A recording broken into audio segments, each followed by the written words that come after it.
안녕하세요. 저는 20대 중반의 여자입니다. 제가 이렇게 사연을 보내게 된 이유는 이제 다 떨쳐버리고 새롭게 시작하고 싶은 마음을 어디에 털어놓으면 좋을지 생각하다 병원에서 자주 듣던 이곳에 이렇게 사연을 보내기로 마음먹었기 때문입니다. 아직 사회생활도 해보지 못한 제가 치료와 수술을 받느라 휴대전화로 노래도 듣고 유명한 화제의 장면들도 보고 사연들도 찾아보는 시간들을 보냈거든요. 그랬던 저이기에 좀 더 넓은 세상으로 나아가는데 용기가 필요하기도 하거든요. 그래서 응원 좀 받고 싶어서 이렇게 사연을 쓰기로 결심을 했습니다. 그렇게 다 털어버리면 조금 더 밝고 건강하게 한 발자국 내디딜 수 있을 것 같거든요. 저희 부모님께서는 제가 아주 어릴 적부터 싸움이 잦았습니다. 아빠는 거의 집에 안 계셨는데 오시기만 하면 엄마와 싸우셨습니다.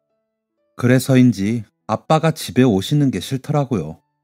아빠가 안 계실 때 엄마는 저를 데리고 여기저기 다녔습니다. 엄마는 친구들을 만나 술을 마시기가 일쑤였는데 저에게 안주를 좀 나눠서 주고 그걸로 끼니를 때우게 했습니다. 그럼 그걸 먹고 저는 옆 테이블이나 밖에서 엄마가 술을 다 마시고 나올 때까지 기다려야 했죠. 어쩔 때는 다른 집으로 가기도 했는데 그런 날은 다른 방에 있어야 했습니다. 하지만 그것도 제가 유치원에 다닐 때까지만이었고 학교에 다니게 되면서는 저는 집에 혼자 지내는 시간이 많게 되었습니다. 아침에 엄마는 저를 깨우고 학교에 가게는 했지만 데려다 주거나 머리를 묶어주거나 하진 않았습니다. 학교가 끝나고 돌아와 보면 엄마는 곱게 화장을 하고 나갈 준비를 하고 있다가 제가 돌아오면 식탁 위에 돈 놨으니까 김밥집 가서 사 먹어 라고 하고는 나가버렸습니다. 그럼 뒹굴거리며 TV를 보다가 집 근처 김밥집으로 가 먹고 싶은 메뉴를 골라 사와 먹곤 했죠. 김밥, 오므라이스, 떡국, 수제비처럼 안 매운 메뉴들로 골라 먹다가 라면의 맛을 들이고는 일주일 내내 라면, 떡라면, 만두라면, 치즈라면들을 돌아가며 먹곤 했습니다. 그런 제 생활이 다른 아이들과 비교했을 때 평범하지 않다는 것을 알았지만 그저 그런 생활이 익숙했기에 받아들였던 것 같습니다. 외롭고 무서웠지만 평화로웠죠. 하지만 아빠가 등장하면 그 평화는 깨졌습니다. 그게 싫었죠.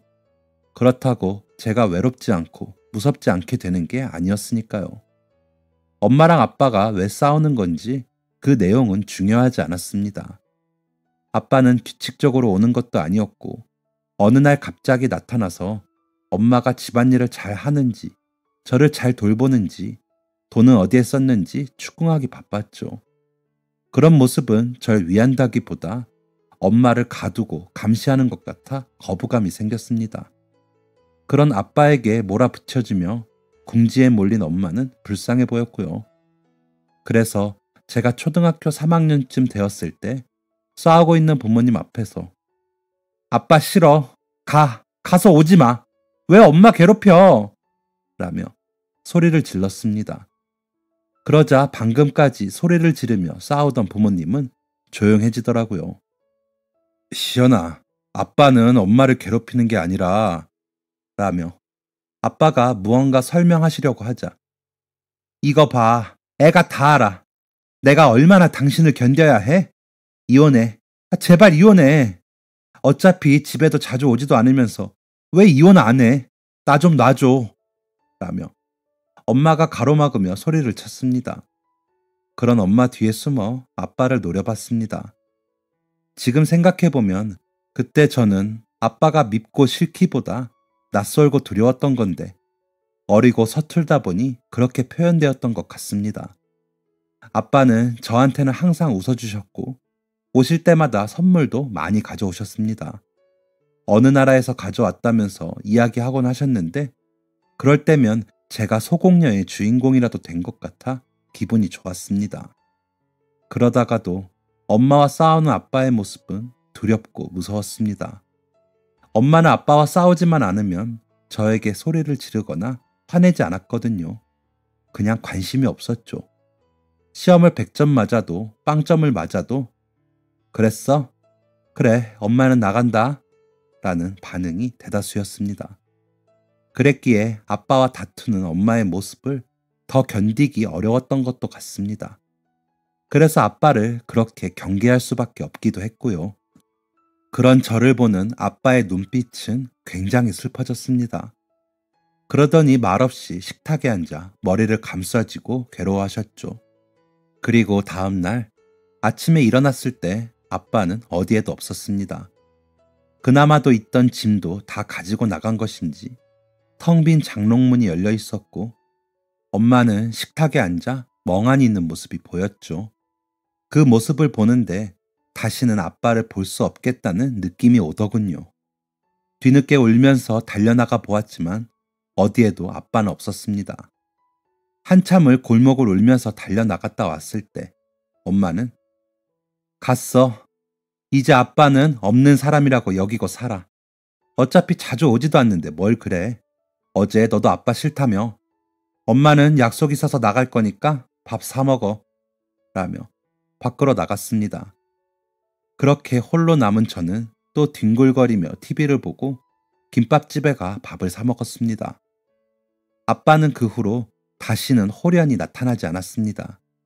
편지나 전화 같은 연락도 없었죠. 엄마는 매일 술을 마셨습니다. 제가 점점 클수록 엄마는 점점 더 귀가 시간이 늦어졌고 어쩔 때는 제가 학교에 갈 시간에야 들어오기도 했습니다. 가끔은 며칠을 들어오지 않을 때도 있었죠. 저는 그런 엄마를 기다리지 않았습니다. 돈이 떨어지면 돈 좀 보내달라고 할 뿐이었습니다. 그러다 보니 우리 집은 친구들의 아지트가 되어갔습니다.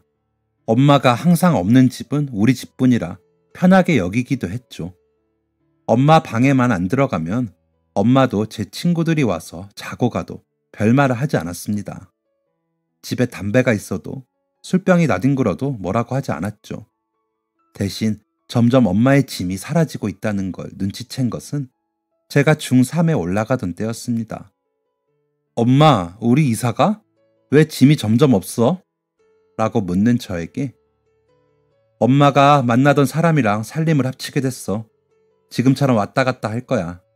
너는 지내던 대로 지내. 그게 너도 편하지? 낯선 사람이랑 어떻게 같이 살아? 그 사람 자식들도 있고. 라는 말을 아무렇지도 않게 하더라고요. 그 순간 저는 그렇게 집과 함께 벌어졌다는 것이 깨달아졌습니다. 그래서 지금 다른 남자랑 그 자식이랑 살려고 엄마 자식은 버리고 간다는 거야? 제정신이야? 내가 뭘 해달래? 버릴 것까지는 없잖아. 라고 처음으로 엄마에게 대들었습니다. 그런 저를 가만히 보던 엄마는 누가 누굴 버려? 내가 너네 아빠야? 그런 거 아니라 내가 오고 간다고. 그 사람 아들은 공부도 잘한대. 너처럼 막 노는 애가 그런 분위기에서 어떻게 견딜래? 서로 안 귀찮게 하자는 거잖아. 지금도 봐. 사소한 거에 이렇게 예민하게 굴잖아. 시끄러워. 빽빽거리지 마. 어차피 내가 너 챙기는 것도 없는데 유난스럽게 굴지 마. 라며 나가려고 하더라고요. 약간의 짐을 가지고요. 그때 무슨 생각이었는지 엄마 손에서 그 짐을 빼서 바닥에 던지며 가지 마. 가지 말라고. 내가 엄마 딸이 맞아? 내가 뭘 다른 걸 해달라고 했냐고. 라며 소리치며 울었습니다. 그러다가 갑자기 정신이 아득해지는 것 같더니 기억이 없습니다. 눈을 떴을 때는 병원이었죠.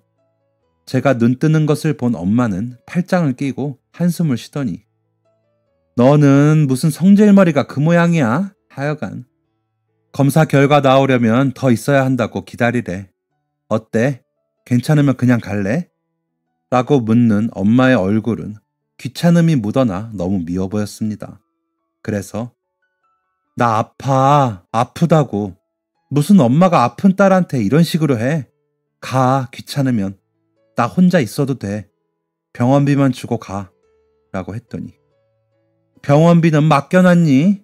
하여간 돈 잡아먹는 귀신이다. 여기 카드 있으니까 검사 끝나면 결제하고 이 현금으로는 택시 타고 가. 라며 나가버리더군요. 그런 엄마의 뒷모습을 보며 흑흑거리며 울었습니다. 주변에 다른 사람들이 볼까봐 크게 소리내어 울지도 못하고 울었죠. 의사 선생님이 오셨을 때는 제 베개가 다 젖을 정도로 울고 있을 때였는데, 환자분 많이 안 좋으세요? 어떻게 병원에 왔는지 기억나세요? 라고 묻는 그 메마른 말투조차 반갑더라고요. 그래서 아니요, 저 어디가 아파요? 라고 물었더니 평소에 소변 보는 거 어떠셨어요? 지나치게 피곤하다거나 하진 않았어요? 라고 다시 되물으시더라고요. 그래서 요즘 들어 화장실도 잘 가지 못했고 자꾸 부어 다이어트에도 실패 중이라고 말씀드렸습니다. 검사를 더 해봐야 알겠지만 혈액 검사에서 요산 수치가 너무 높게 나왔어요. 신장이 좀 안 좋은 것 같은데 식사를 신경 써야 해요. 일단은 약 처방해 줄 테니까 가서 먹고 이번 주 안으로 엄마랑 낮에 다시 병원 나와서 검사해요. 어머니가 바쁘셔서 먼저 가신다고 가셨는데 원래는 미성년자 혼자 응급실에 두고 가시면 안 돼요. 엄마한테 그 부분도 다시 말씀드리세요. 라며 돌아서는 의사 선생님의 말에 제 얼굴이 화끈거렸습니다. 제가 버림받은 걸 들킨 것 같아서요. 얼른 수납을 하고 집으로 와보니 엄마의 침이 다 없더라고요. 담배를 피우며 술을 꺼내어 마시면서 울었습니다. 그러다 친구들을 불렀고 다 같이 술을 먹고 담배를 피우며 놀았습니다. 야, 이제 우리 엄마 이 집에서 안 산대.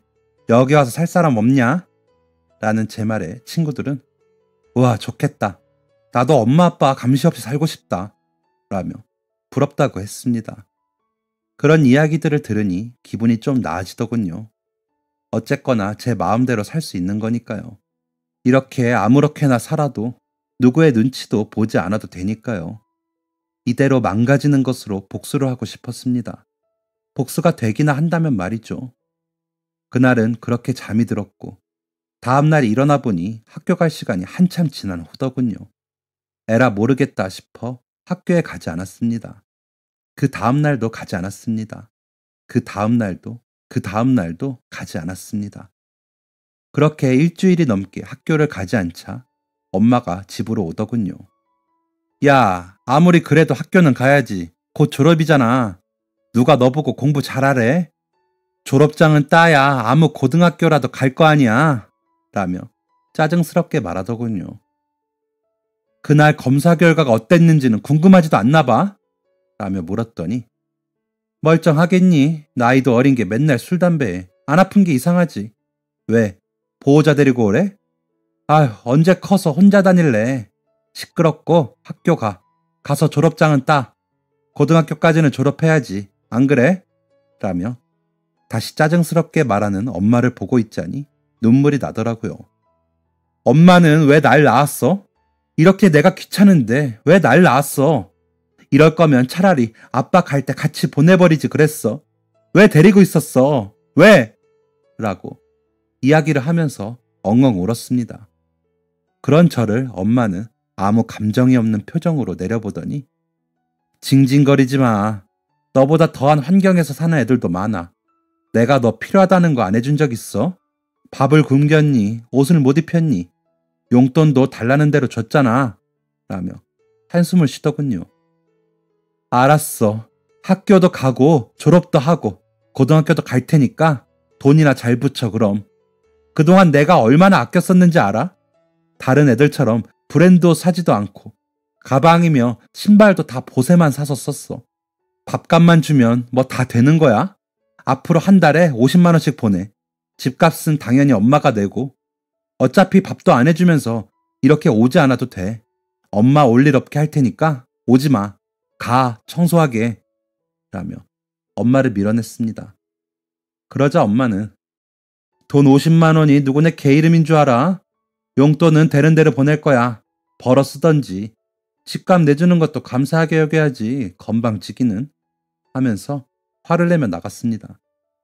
그렇게 엄마가 나간 집을 깨끗하게 청소했습니다. 그동안 밀어놓았던 빨래도 하고 쓰레기도 싹 버렸습니다. 엄마 방도 다 치우고 그 방문은 닫아놓았습니다. 그리고 마트에 가서 장을 봐 음식을 했습니다. 밥도 하고 찌개를 끓였죠. 반찬을 사오기는 했지만 일부러 밥상을 차려 먹었습니다. 김도 넣고 달걀말이도 하니 제법 엄마가 차린 것 같은 밥상이 되었습니다. 잘 먹겠습니다. 라고 괜히 큰 소리로 외치고 밥을 먹는데 목이 메더라고요. 눈물이 나는데도 멈추지 않고 꾸역꾸역 밥을 먹었습니다. 그러면서 괜찮아, 괜찮아 라는 말을 곱씹으며 밥을 다 먹었습니다. 맛은 좀 없었지만 김밥집에서 사 먹는 밥보다는 더 든든하더라고요. 배가 든든해지니 조금은 덜 외로워졌습니다. 그날 저녁 놀러온 친구들에게 밥을 차려줬습니다. 친구들은 전처럼 놀고 싶어 했지만 나 이제 술, 담배 끊을 거야. 너희도 끊어. 나 이제 공부도 하고 착실하게 살아보려고 라며 말렸습니다. 친구들은 저의 그런 변화에 놀라면서 참나 차시연 너가 얼마나 가나 보자 라며 비웃었습니다. 그런 친구들에게 하루라도 그렇게 살아보려고 혹시 아냐? 그러면 하늘에서 나 불쌍하게 여겨서 좀 봐줄지 라며 웃었습니다. 그렇게 친구들이 돌아가고 설거지를 하고 있는데 또 눈물이 났습니다. 도대체 어디서부터 잘못된 건지 모르겠더라고요. 내가 태어난 것 자체가 문제인 것 같은 생각도 들었습니다. 그래서 아빠도 엄마도 다 날 떠나고 버려진 거라고요. 하지만 저는 제가 싫지 않았습니다. 비록 저는 공부도 잘 못하고 예쁘지 않아도 손재주도 제법 있고 친구들 사이에서 인기도 있었습니다. 패션 감각도 좋았고 말도 재미있게 잘했습니다. 장기자랑에 빠지지 않고 나갈 만큼 노래와 춤도 제법 추었습니다. 학교 선생님들도 공부만 잘하면 참 좋겠다는 말을 하시면서 예뻐해 주셨습니다. 아무도 돌보지 않은 아이치고 저는 제법 잘 자라고 있다고 생각했습니다. 그런데 정작 절 낳아준 부모라는 사람들이 저를 버리고 내팽개치고 다들 떠나버린 것이 참 비참하고 슬펐습니다. 그래서 제 스스로가 저를 아끼고 사랑해 주기로 결심했습니다. 그렇게 결심이 서고 나니 학교도 열심히 다니고 방과 후에 펜시점에서 알바도 하면서 저를 위해 돈을 벌었습니다. 중학교 졸업식에도 엄마는 오지 않았지만 저는 저를 위해 꽃을 사 스스로를 축하했습니다. 내신이 안 좋다 보니 좋은 고등학교는 못 갔지만 그래도 동네에서 취업이 잘 된다는 고등학교로 진학했습니다. 고등학교에 가서는 저는 더 열심히 학교에 다녔습니다. 친구들은 그런 저의 변화에 처음에는 놀라 저희 집에도 놀러오는 횟수가 적어지기도 했습니다. 하지만 이내 저의 변화를 인정하더니 다시 전처럼 놀러와 밥을 먹고 가거나 잠을 자고 가기도 했습니다. 전처럼 망나니처럼 놀지는 않았고 오히려 본인들 집 반찬을 가지고 오거나 라면을 사들고 오거나 했습니다. 엄마는 제가 없을 때 가끔 오는 것 같았습니다. 월세는 밀리지 않고 내고 있더라고요. 제가 집주인에게 전화해 물어보곤 했거든요. 안 들어왔다고 하면 문자로 월세 내라고 이야기하려고요. 그렇게라도 답장도 없는 연락이라도 하고 싶었거든요. 하지만 제가 말했던 용돈은 넣지도 않았습니다. 집에 와서도 오히려 맛있는 반찬이 있으면 가져가고 제가 새로 산 옷이 있으면 가져가 다시 가져다 놓으라고 문자를 보낼 정도였습니다. 그럴 때도 역시나 답장은 없이 옷만 가져다 놓더라고요. 처음엔 어이없고 화도 났지만 나중엔 또 그러려니 하게 됐습니다. 가끔씩 배가 아프고 혈뇨를 보기도 해 무서울 때가 있어 엄마한테 연락을 해볼까 하다가도 그때 응급실에서의 엄마의 얼굴이 떠올라 하지 않았고 참게 되더라고요. 하지만 그때 엄마에게 연락을 하고 병원에 갔었어야 했습니다. 제 몸은 계속 안 좋아지고 있었으니까요. 자꾸 부어 다이어트를 열심히 하느라 샐러드를 먹거나 과일로 식사를 대신할 때도 있었고 아예 밥을 굶을 때도 있었습니다. 그런데도 저는 안색이 좋지 않았고 점점 몸이 더 붓더군요. 친구들도 점점 달라지는 제 얼굴을 보더니 병원 가야 될 것 같다고 할 정도까지 상황은 안 좋았죠. 아침에 일어나는 게 너무 힘들었고 알바 다녀와서도 거의 기절하듯 자는 날도 많았습니다. 그때 다시 오라던 의사 선생님의 말이 떠올랐지만 다시 병원에 가는 건 좀 무서웠습니다. 그래서 참았습니다. 몸은 계속 상태가 안 좋았죠. 그러다 체육 시간에 피구를 하는데 갑자기 어지럽더니 그 자리에서 쓰러졌습니다. 친구들 말로는 제가 식은땀을 엄청 흘리더니 그 자리에서 나무 쓰러지듯이 쓰러졌다고 하더라고요. 구급차를 불러 선생님과 응급실로 실려갔습니다. 엄마에게는 여러 차례 통화를 시도했으나 통화가 되지 않았다고 하더라고요. 응급실에서는 이대로 나가면 너무 위험하다, 입원해야 한다고 하는데 보호자가 없으니 입원 수속도 못 밟고 있는 상황이었습니다. 그런데 그제야 엄마가 나타나더라고요. 선생님이 옆에 계신데도 몸 관리를 어떻게 하는 거니? 또 밥도 안 먹고 다녔겠지. 일어나, 가게. 라고 하다가 선생님이 상황을 설명하자 그제야 어머, 그랬어요? 그럼 입원을 해야 한다는 거네요. 아유, 집안 형편이 안 좋아서 제가 무심했습니다. 라며 웃으며 말하는데 백이나 명품백을 들지나 말고 그런 얘기를 하던지 창피하더라고요. 그렇게 저는 입원하게 되었습니다. 같이 따라온 남자분은 엄마보다 더 짜증난다는 표정으로 저를 보더군요. 그런 그 아저씨를 끌어당겨 제 쪽으로 오게 하더니 엄마랑 결혼한 사람 아빠라고 해 라고 하기에 이렇게 처음 보자마자 아빠라고 해야 해? 결혼식에는 부르지도 않았으면서? 라고 하자 그 아저씨는 흠흠거리며 헛기침을 하더라고요. 그러더니 그래, 이야기는 많이 들었어. 시연이라고? 아픈 거 좀 나아지면 우리 다시 인사하자. 라며 병실에서 나가더군요. 엄마는 그런 아저씨의 뒷모습을 보더니 너는 좀 살갑게 못하니? 얼마나 좋은 사람인데. 아무튼 도움이 안 된다. 어우, 짜증나. 라고 하는데 오기가 나더라고요. 그럼 아빠 연락처나 줘. 어차피 엄마는 병원비 주기 싫잖아. 나 병간호라도 해줄 거야. 아빠한테 지금이라도 연락해 볼 테니까 연락처 주고 엄마는 신경 쓰지 마. 라고 했더니 갑자기 얼굴이 울그락불그락해지더니 야, 뭐 너 아빠한테 연락하면 뭐가 달라질 것 같아? 시끄러워. 나라고 뭐 너 그렇게 내버려두고 싶어서 뒀겠니? 다 먹고 살려니까 바빴지. 안 죽어. 엄살 떨지 마. 라더니 병실을 나가더라고요. 주변의 다른 환자들과 보호자들은 저를 힐끗힐끗 보면서 눈치를 보고 있는데 너무 창피하고 사라지고 싶었습니다. 저는 만성 신부전 진단을 받았습니다. 의사 선생님은 굉장히 곤란하다는 표정으로 아직 어린 학생이라 더 안타깝긴 하지만 이 정도 단백뇨 수치면 투석 시작해야 해요. 투석은 복막투석이랑 혈액투석이 있는데 복막투석을 진행하더라도 나중엔 혈액투석으로 가거든요. 생각을 해보고 시술을 어떻게 할지 결정을 해야 하는데 지금 상황으로는 혈액투석이 가장 좋을 것 같아요. 그래야 수치 조절도 더 잘 될 거고요. 그리고 신장 이식도 고려해 볼 수 있으면 좋을 것 같아요. 말씀드렸다시피 아직 너무 어리고 아직 시간이 많은 학생이라 제일 좋은 건 이식이죠. 이건 먼저 가족분들 검사를 해보고 결과 보고 진행할 수 있겠죠. 어머니랑 아버님이 상의해보시고 결정을 하시는 거로 하시죠. 라고 하셨습니다. 의사 선생님이 사라지자 진짜 가지가지 한다. 너는 이렇게 몸이 안 좋을 때까지 뭐 했니? 너가 아프면 알아서 병원 다니고 했어야지. 진짜 너희 새아빠 앞에서 내가 창피하다. 라며 혀를 차더군요. 그렇게 저는 투석이라는 것을 시작하게 되었습니다. 학교를 마치면 투석하러 가 투석을 하고 다음날 아침에 집에 들어가 쓰러져 잠을 자곤 했습니다. 누워서 잠자면서 받는 투석인데도 그렇게 피곤하고 힘들더라고요. 그러다 보니 당연히 알바는 하지도 못했고 신부전증 환자식을 먹어야 하는데 혼자서 제대로 챙겨 먹기도 힘든 상황이 오더군요. 다달이 병원에 가는 비용도 만만치 않았는데 엄마는 어쩐 일로 돈을 붙이기 시작했습니다. 처음 3개월 정도는 별탈이 없었죠.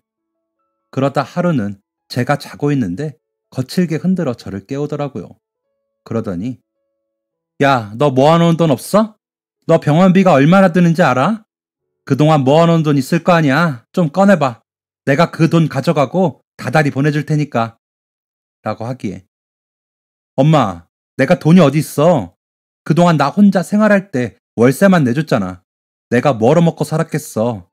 알바하면서 용돈 달라고 안 했잖아. 진짜 왜 이래? 라며 짜증스럽게 말을 하며 몸을 일으켰는데 온 집안이 쑥대밭이 되어 있더라고요. 제가 자는 사이 집을 뒤지다 못 찾으니 절 깨운 것이었습니다. 어이가 없더군요. 무슨 빚쟁이도 아니고 아픈 딸이 자고 있는 사이에 집안을 뒤지다니요. 그런 집안을 망연자실하며 보고 있는데 없어? 진짜? 아우 짜증나. 알았어. 간다. 하더니 나가버리는 엄마를 보는데 진짜 저 사람은 내 부모가 아니구나 하는 생각이 들었습니다. 그때의 기분은 비참하다는 말로도 표현하기가 부족하네요. 학교는 그래도 나갔습니다. 그러지 않으면 제가 진짜 그 집에서 조용히 사라질 것 같아서요. 친구들은 제 상황을 듣고 제 앞에서 본인들 먹고 싶은 간식도 참으며 절 응원해줬습니다. 고마웠죠. 그 마음들을 위안 삼으며 버텼습니다.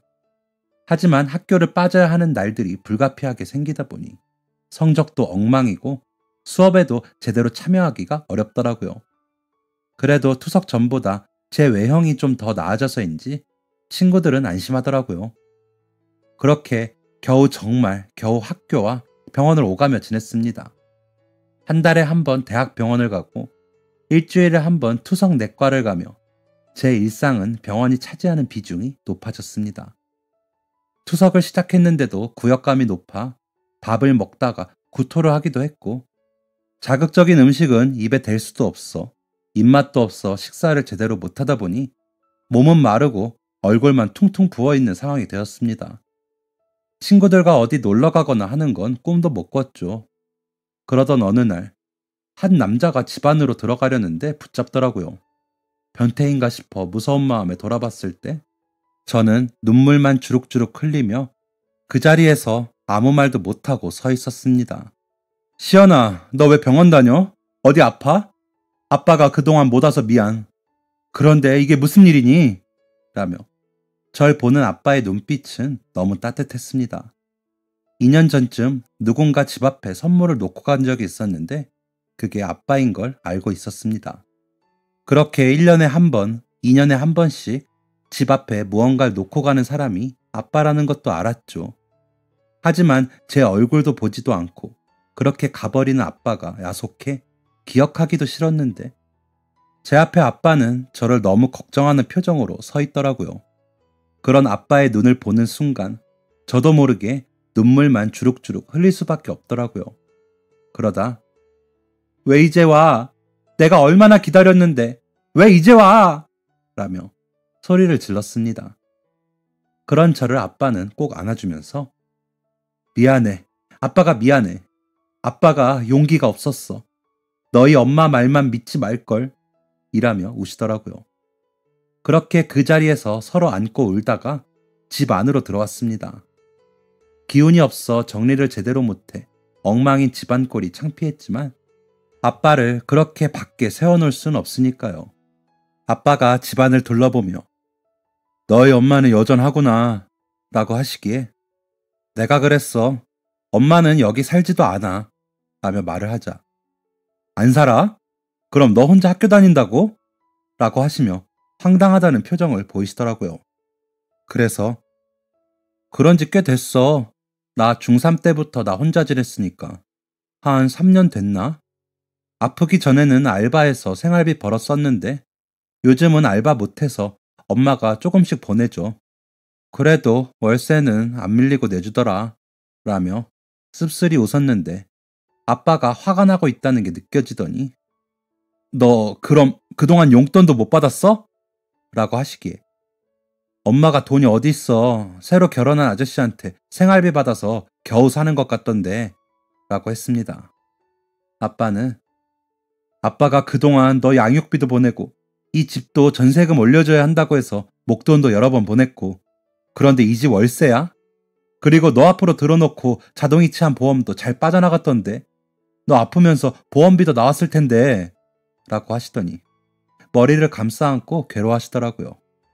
그러더니 주머니에서 수첩을 꺼내 여기저기 전화를 하시더니 확인을 하시더라고요. 그러더니 아빠가 너희 엄마 말만 믿고 미안, 진짜 미안하다. 아빠는 엄마가 시연이가 아빠를 너무 싫어한다고, 전화도 만나는 것도 하지 말라고, 그래서 조금 크면 아빠를 이해해 줄까 싶어서 아빠는 기다렸어. 라며 이야기를 시작하시더라고요.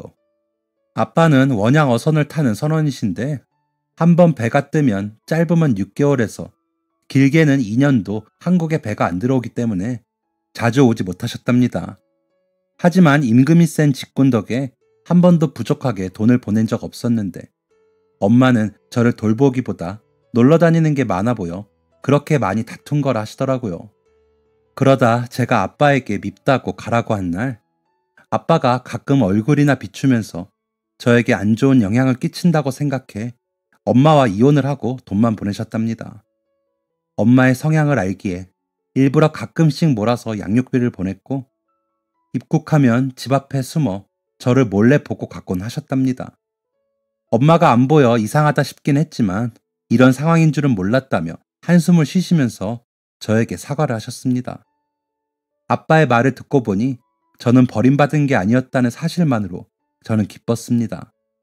까맣게 그을리고 주름이 팬 얼굴로 눈물이 그렁그렁해 말하는 아빠를 보자니 진심이 느껴졌거든요. 그래서 아빠, 내가 미안. 그때는 가끔 오는 아빠가 너무 무섭고 그래도 엄마는 나랑 있으니까 엄마 편을 들고 싶었나 봐. 아빠가 그런 일 하는지도 몰랐어. 엄마가 아빠는 날 버렸다고만 해서 그런 줄 알았어. 라고 이야기하면서 울었습니다. 아빠는 그런 저를 안아주시며 이제 아빠가 우리 시연이 직접 챙길게. 시연이도 당분간은 좀 기다려줘. 미안. 라고 하시더라고요. 아빠는 그렇게 며칠 동안 여기저기 뭘 알아보시느라 바쁘셨습니다. 그러면서도 제 식단을 알아봐 밥도 해주시고 병원도 같이 가주시고 학교도 데려다 주셨습니다.